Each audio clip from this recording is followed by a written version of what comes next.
날마다 쓰는 나의 신앙일기 TV 데일리 큐티 나무향기입니다.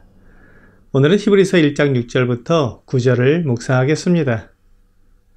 또 그가 맏아들을 이끌어 세상에 다시 들어오게 하실 때 하나님의 모든 천사들은 그에게 경배할지어다 말씀하시며, 또 천사들에 관하여는 그는 그의 천사들을 바람으로 그의 사역자들을 불꽃으로 삼으시느니라 하셨으되, 아들에 관하여는 하나님이여 주의 보좌는 영영하며 주의 나라의 규는 공평한 규이니이다. 주께서 의를 사랑하시고 불법을 미워하셨으니 그러므로 하나님 곧 주의 하나님이 즐거움의 기름을 주께 부어 주를 동료들보다 뛰어나게 하셨도다 하였고, 그리스도께서 천사들보다 뛰어나심을 말하면서 모든 천사들이 그분께 경배해야 한다고 말하고 있습니다. 이 일은 그리스도께서 세상에 다시 오실 때 분명히 드러나게 될 것입니다.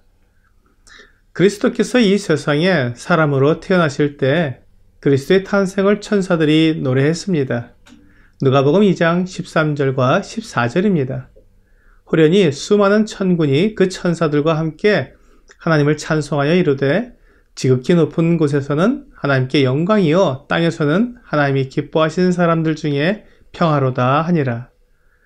이때는 그리스도께서 사람으로 태어나셨고 십자가에 달려 죽으시기 위해 종의 모습으로 이 세상에 오셨지만, 장차 그리스도께서 이 세상에 다시 오실 때는 강력한 권세를 지니신 왕의 모습으로 오실 것입니다.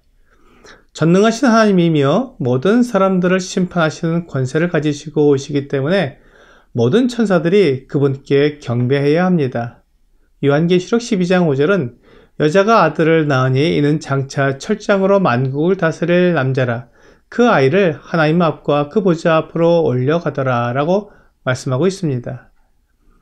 또한 요한계시록 19장 15절과 16절은 그의 입에서 예리한 검이 나오니 그것으로 만국을 치겠고 친히 그들을 철장으로 다스리며 또 친히 하나님 곧 전능하신 이의 맹렬한 진노의 포도주 틀을 밟겠고 그 옷과 그 다리에 이름을 쓴 것이 있으니 만왕의 왕이요 만주의 주라 하였더라 라고 말씀하시므로, 이 세상에 다시 오시는 그리스도의 권세가 만왕의 왕이요 만주의 주이심을 말씀하고 있습니다.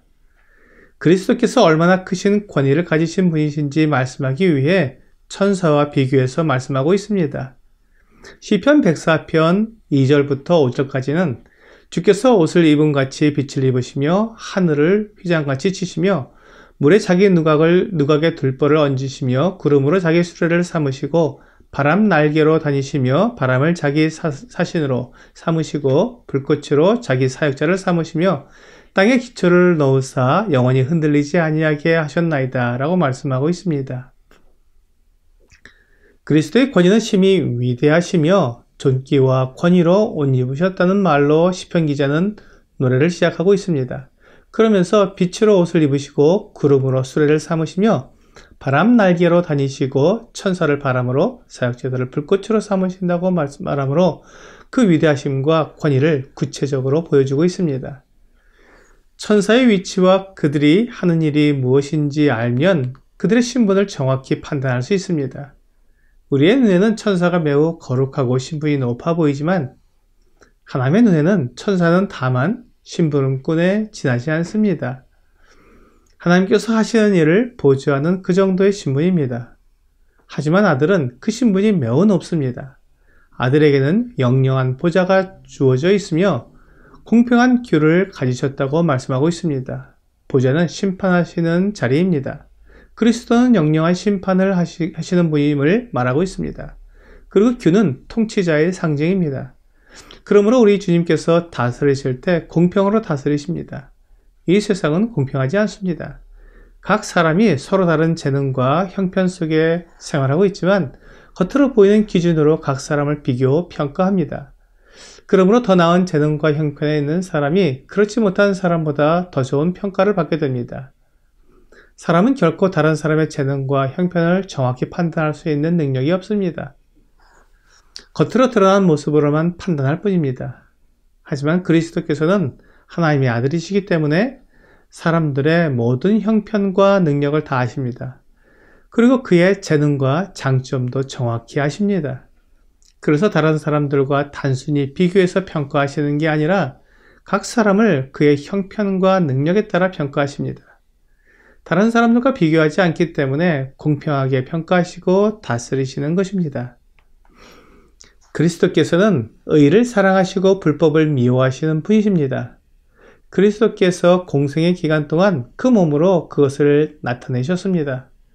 베드로전서 2장 22절부터 24절에는 그는 죄를 범하지 아니하시고 그 입에 거짓도 없으시며 욕을 당하시되 맞대어 욕하지 아니하시고 고난을 당하시되 위협하지 아니하시고 오직 공의로 심판하시는 이에게 부탁하시며 친히 나무에 달려 그 몸으로 우리 죄를 담당하셨으니 이는 우리로 죄에 대하여 죽고 의에 대하여 살게 하려 하심이라.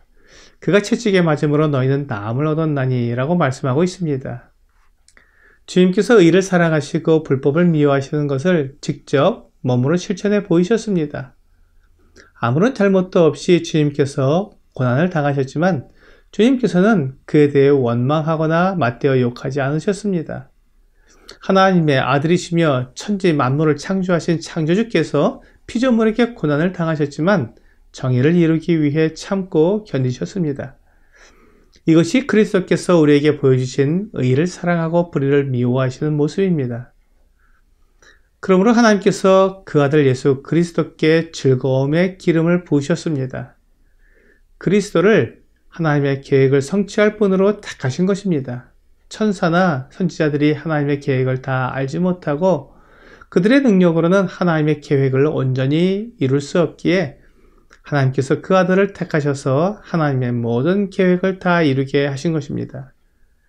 비록 그리스도께서 연약한 사람의 모습으로 오셨기 때문에 약하게 보였지만 그리스도는 모든 능력의 하나님이십니다. 이사야 53장 10절과 11절입니다. 여호와께서 그에게 상함을 받게 하시기를 원하사 질고를 당하게 하셨은즉 그의 영혼을 속건제물로 드리기에 이르면 그가 씨를 보게 되며 그의 날은 길 것이요 또 그의 손으로 여호와께서 기뻐하시는 뜻을 성취하리로다. 그가 자기 영혼의 수고한 것을 보고 만족하게 여길 것이라.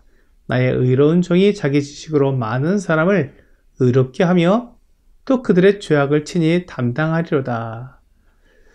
오늘의 적용 질문을 보겠습니다. 나는 예수 그리스도를 하나님의 아들로서 경배하고 있습니까?